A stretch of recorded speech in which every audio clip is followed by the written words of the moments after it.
for a week. I have one question and one question only. Ladies and gentlemen, who was here at the very first surgery that we did here in this church? Make some noise if you were. Fucking hell, we've got one. Margaret, yes, lady! Margaret's been to every single one, ladies and gentlemen, including COVID. Make some noise. Well, this gentleman was on the very first one that we did here when we launched the surgery, and it's a pleasure to have him back. Don't worry, it's not the first time I've booked him since. He's been gigging for me all over the place, but first time we managed to get him back here, and I'm excited to bring him onto the stage. So, let's get some clapping going. And some work there. And please welcome the wonderful Mr. Dennett.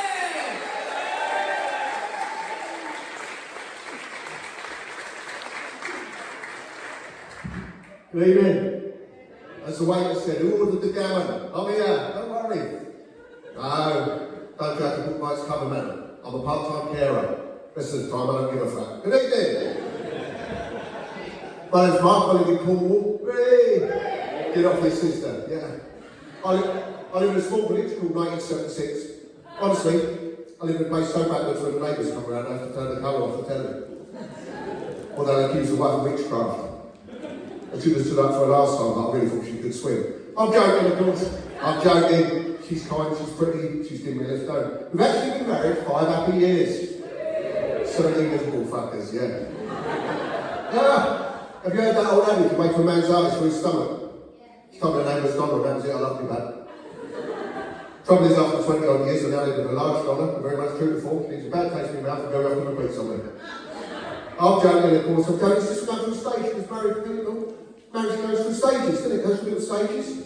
We went through that stage where we both wanted different things. I wanted a motorbike, she wanted Dave across the road, but we got through that. Now we go through a stage where you just start around because you can. If the opportunity presents itself, you've got to take it. We went shopping at the weekend, she came out and changed room, she said, come on love, tell me the truth, does this dress make you look fat? I said, no love, dress is fine, your ass and stomach make you look fat. And she gets on that, don't worry about that, she gets on that. I was coming out at night, she had her friend round, I said, I'll be off now then love. She said, I'll buy my credit card. And she looked at her friend, she said, I call him my credit card, because when I want something, I use it. It's nice, isn't it? Quite ironic, because when I want something, she becomes contactless. I'll be honest with you, all problems in our marriage, if only down to me, I'll be hands up, because in the 20 odd years we've been together, I haven't understood a single word she said. I mean, it's mainly because she's Japanese, but you know what I mean? Nah, honestly, it's not. It's just that we don't talk anymore. We've run out of things to say because we've been together so long. Because the art of communication is dead, isn't it? There's so much good television, lots of social media. Nobody talks anymore. It's got so bad they start putting adverts on the telly. You see them, a celebrity comes on and says, take a moment to talk. Stop what you're doing, take a moment to talk. Have you seen them? Well, come on, the other night she said, we don't talk. We never talk. We should talk. Let's talk. I didn't know what to say. She said, I'll tell you what, she said, to get the conversation going, she said, ask me a question. Ask me anything you like. I said, all right then, what's your favourite sexual position? Without hesitation, she said, boiled egg. Yeah, boiled egg.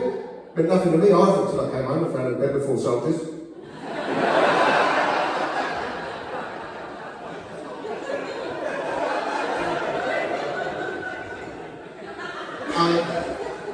I mean, to be fair, at least we're still together. At least we're still together. Not like my younger brother. My younger brother is not even 50. He's been married 3 times. 3 times, not even 50. Amazing, isn't it? I mean, very much a victim of circumstances, because when he left school, he was very successful. By the time he was 21, he became a millionaire. Millionaire by the time he was 21. But it ruined him. He became obsessed with money, and all he could think about was money, money, money. So much so, he married a girl called Penny. Now, he lost all his money overnight, Penny left him. It's very sad. And he got depressed, and he sank into a depression, and he sought comfort in alcohol. And he became an alcoholic, and all he could think about was drink, drink, drink. So much so, he married a second woman called Stella. But luckily, he sobered up, he got rid of Stella, and I have to say, he's quite settled with his third wife, Fanny. Couldn't make it up, could you? Well, I did, but you know what I mean. But, no, as much as I joke about my wife, and, you know, how we met and everything, right, we are one of our success stories, because we've been together a lot longer than we've been married, because I met her at school. We were both at school, not from Timberth. And, it's a true story, right? It's a true story. One day, I was running down the corridor, and I ran straight into her. Knocked all her books onto the floor. I apologised, bent down, picked him up. I looked into her eyes and I thought, she's nice. And then, as I was handing all her books back, I noticed on every one of them, I love anal. So I asked her out there and then. Took me 6 years to discover she was dyslexic and fancied me mate Alan. Honestly, still causes problems to this day. We went shopping earlier. She walked with me, so I was challenged with the carry bags and tampon. It's fucking top, man. What you will notice about me tonight is I'm the oldest comedian on the bill. Oldest, unhealthiest, slowly getting closer to death. Mind you, looking at you, I don't feel too bad about myself. I've got to that age, I've got to that difficult age now, you know, I'm getting older and you start losing interest in things. You start treating work like a gym subscription. You think fuck it, I've been in once this week, I'll go again properly next week. My only reason to get up in the morning is my bladder. I've got to that age where I've become a worrier as well. I've become a worrier, one of life's worriers. I mean, it's usually about a certain time around in the year, because once you have to go to the doctors, to the well-man clinic, he checks me out, and I worry, because at some point he's going to tell me to drop the pants, he's going to put his hands over my mums, and tell me to cough. And at my age, if I cough, I'm quite likely to wee on him. There's every possibility he's going to smell a sugar puff, I don't even eat them. I've become quite vulnerable. Become vulnerable in the old age, I buy anything, get talked into buying anything. Last weekend I took the dog down the beach, ended up buying a canoe for boat in the sea. I only went in for a paddle. What do you expect? I've got Terry Alderson on the bill, you don't think they're paying me either. No, I mean, luckily the younger fellas where I live, they look after me. I go to the local pub, I went in one day and the young fellas come in and said, Grandad, come with us. They said, we've got a spare ticket on our trip to Amsterdam. Going on a smoke and poke weekend. They said, come and have it. They said, what goes on tour stays on tour. We treat ourselves to one of Amsterdam's finest ladies of the night. I got ripped off out there. My child charged me 3 times more than everybody else and keep Mrs. Stiles. Got stung twice. Oh, don't laugh. I laugh. Even the dog's only got 3 legs. You get all these positive people saying, it's a miracle. Because she only had 2 in the water. Now, I have sorted myself out a bit, I must admit. I put on a lot of weight a while ago. I didn't realise how bad it got till a pregnant lady offered me a seat on a bus. I'm not making excuses for putting weight on, but at the time I did have rather a lot on my plate. I mean, I tell you what made me give up, it was the body shaming. It was the body shaming. I was getting ready for bed one night, and my wife was already in bed watching telly. Watching another James Bond. I took my shirt off, she said, look at the state of you. Look at the state of you, she said. I said, what? And if you pointed at the telly, she said, see that? That's Sean Connery, that's Sean Connery. When he made this film, he was 20 years older than you are now. Look at him, he's far fitter, far healthier, far more sexually active than you are. You need to sort yourself out. I said, all right, what do you want to do? She said, go to the doctors, get some Viagra, and you could be my very own Sean Connery. So I did. I got some Viagra for a fortnight. Honestly, for a fortnight, every morning and every night was fantastic. And when we used up the last Viagra tablet, I cuddled up to her, I looked her into the eyes, I said, well enough, did that Viagra make me Sean Connery? She said, no, it didn't make me Sean Connery. It did make me Roger Moore. Excuse me. It's a joke about actors. Now, I don't know if you noticed this about me, but I'm currently going through a sex change. From very little to none at all. The only thing that I've told you is the truth is that me and my wife didn't meet each other at school, so we're the only sexual partners that each other have, apparently. Yeah, it was nice, we just got on with it, neither of us was fussy, you know what I mean? But I mean, don't get me wrong, we've tried to put the excitement into the bedroom, we got kinky one night, left the lights on. That went quite well. I said, any chance you married? She said, well, Celia needs banking. So we thought to spice things up, I'd borrow a pornographic video. We took it home, we sat and watched that over a bag of chips. It just resulted in me saying, I'll never manage that. She said, you're certainly not doing that. And if I'm honest, the only thing we both actually tried was the pizza that the poor bloke was trying to deliver at the beginning.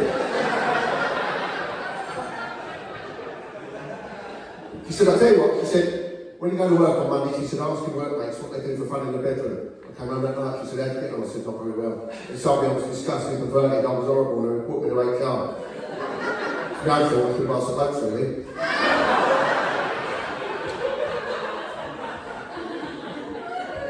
I've got two teenage daughters. Beautiful girls, of course they are. Fantastic. Both got jobs, both got their own money, got nothing to do with mum and dad. They're 60 and a month, got no money, mum and dad are paying, you know what I mean?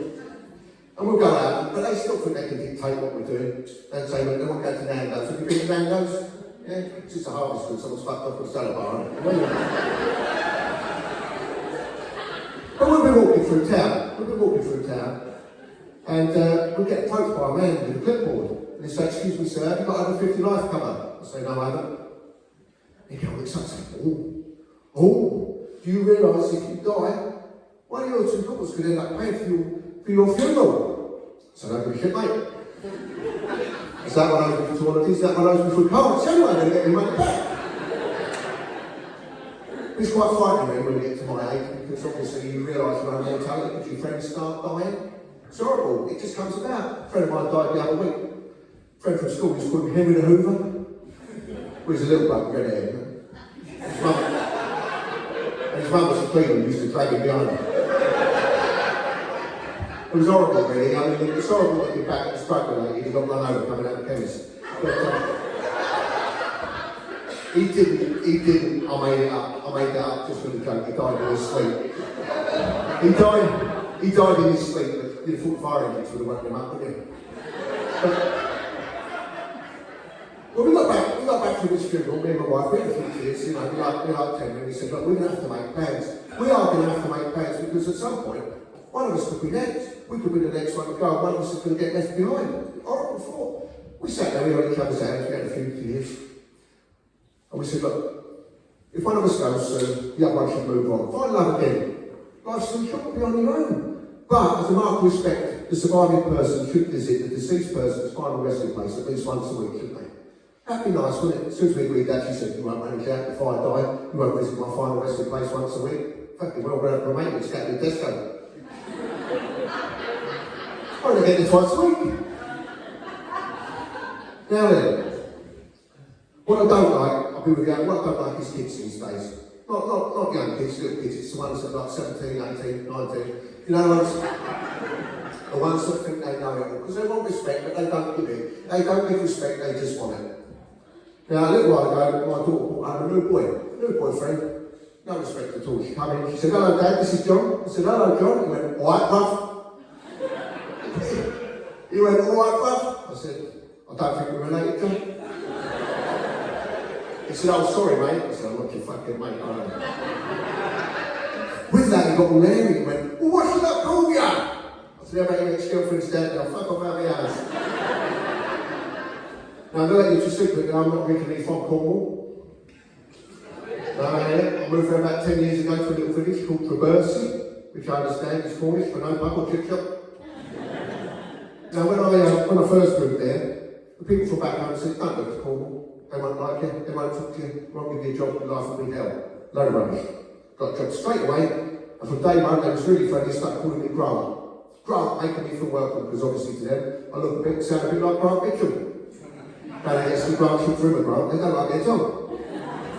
But there's two things that I really like about living in Cornwall, two things I'm going to share with you. First thing is, nobody cares. If you want to know anything, you've got to find out for yourself. Right? Nobody's going to help you out at all. Now, a little while ago, I had an accident and I hurt my back. A little while ago, I had an accident and I hurt my back. Thank you, you're very kind. When I went to the doctors, he said, look, you're going to have to go for physiotherapy, you're going to have to go to the hospital. I thought, oh, this is going to be a nightmare, because where I come from, all the hospitals, the big inner city hospitals, buildings, each department has its own building. He said, no problem, he said. Your local college hospital has a physiotherapy clinic on a Tuesday. Well, fantastic, free parking and everything. But what they don't tell you, they leave you to find out for yourself, is some of the facilities are shared. I went in and I said, hello, my name's Mark, I'm here for physiotherapy. She said, no problem, the waiting room's down there. I went into the waiting room for the physiotherapy department to find out it was also the waiting room for the sexual health clinic. First thing I knew, there was a picture on the wall. Does your penis look like this? And honestly say it because the black picture was black. But, you know, it's horrible, because everybody just assumes that you've got sexual disease. Now you want to stand around and say that, oh, bad. But some of the youngsters these days, they see having a sexual disease as a badge of honour. They want people to know they're getting lots of sex. Now this young fella coming, he had a sexual disease, wanted everybody to know about it. He stood there struggling himself like status quo. Now, I don't know how to describe him. He was 17, 18, big baseball boots on, big baggy jeans, pants all over the top, hoodie, cap on back front, gold chain. Now, where I come from, we call him a gangster rapper. He was from Cornwall, so he's more ginster rapper. But what sums up the people of Cornwall to me about how nobody cares, nobody gives a shit. These two local ones, these two paupers, wheeled in a lady in a wheelchair. She must have been about 90. Obviously there for physiotherapy, she was there for a sexual health problem. Fair play to the old girl. These folks just think of the shit. They left this poor 90-year-old lady in a wheelchair, sat on a poster that simply read, "This is what gonorrhea looks like." Now, the best thing about living in Cornwall, the best thing is everybody's really lazy. Yeah, everybody's really lazy. They're proud of it, they don't care. And the companies have said, you can be as lazy as you like, but if you want time off, you don't want to work, you've got to pay for it. And they brought out this scheme called credit sticks. Have you got credit sticks this time? It's fantastic. When you go to work on Monday, you'll understand this, all right? They've said you can have as much time off work as you like, but you've got to invest in a scheme called credit sticks. You do it as a single person, as part of a syndicate. And when you want 10 minutes off work, what you do is you cash in a credit stick. And what you do is you physically take one, you take it outside, you set fire to it, you blow smoke out of it, and this is like doing 10 minutes off work, apparently. And you all stand in a circle and moan about people still working. Now, a little while ago, I was feeling a bit tired, and I saw my mate Terry going out for one, and I said, "Terry, you're really lucky. I wish I was part of the scheme. I wish I could have 10 minutes off work." He said, "I'll tell you what," he said, "come outside." He said, "Have fun and on." He said, "I'll treat you." Now, the ironic thing was, I only wanted 10 minutes off work. This thing made me so bloody sick, I had to have the rest of the day off. So a few of us got talking, and we said, "Look, this is unfair. Why are these people allowed time off work just because they've got this filthy habit?" And a few of us decided to form our own credit stick union in the form of Kit Kats. Next day, the smokers went outside. Half a dozen of us went outside with Kit Kats. We formed our own circle. We had one finger each. And we spent 10 minutes sucking the chocolate off the wafer. And after 10 minutes, you just left with a sticky wafer that you throw on the floor and stamp on it. Push it into a wall. Or for a bit of banter, you flip it. But I tell you what, it's only a few days down the line and the same bloke comes outside and says, "I've left my Kit Kats in my jacket. Can I have one of yours?" Dave went on holiday, come back to 48, tried some off too. They bought out a limited edition mint one for a while, didn't they? I went back for a fortnight. They call me naive, but as a Rastafarian fella called Patrick, his Kit Kats always smell far more exotic than everybody else. Now, ladies and gentlemen, I hope you have a wonderful evening tonight. Thanks for listening. I'm not going to tell you. All the other comedians are going to say, if you want to follow me and all that. I'm 55, I'll give you the address and send you a postcard. Thanks very much, good night.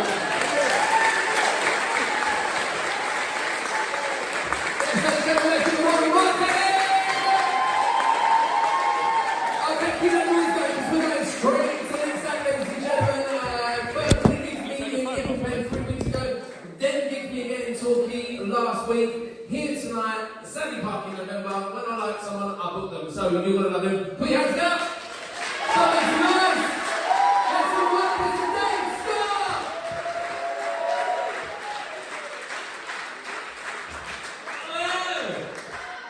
Oh, that's lovely, thank you. Can I just hire you guys to be there whenever I walk in my room? That'd be fantastic. Do wonders for my self-esteem. Imagine that, I come down for breakfast and I want to hear people there in the kitchen like, yeah!